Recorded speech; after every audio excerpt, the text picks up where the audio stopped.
আজকে আমরা একটা অ্যারাবিয়ান ফুড খাবো, খাপসা। আমার জুস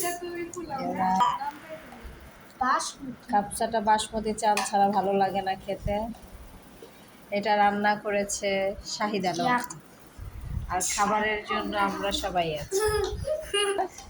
এই যে চিকেন, আমাদের ফেসবুকে ছেড়ে আমার সব ফকির ও কড়াক ছবিগুলো ছেড়েছে ওকে দে এই যে সবচাইতে বড় গেস্ট, দেখা যাচ্ছে না আরে ভিডিওই তো হচ্ছে না সবচাইতে বড় গেস্ট।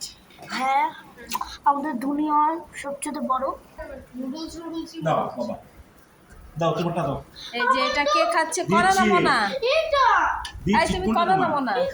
দিচ্ছি, কোনা, দিচ্ছি, এই যে কোনা খাচ্ছে। কেমন হয়েছে কোনা? দাও, যেটাই তোমার দাও। টেস্টি? না আমি এখানে খাবো কেমন হয়েছে? তাড়াতাড়ি দাও, তাড়াতাড়ি দাও। মজা হয়েছে? ওরে বাবা। দাও, দাও, দাও, প্লেট দাও। তাড়াতাড়ি এটা খুলে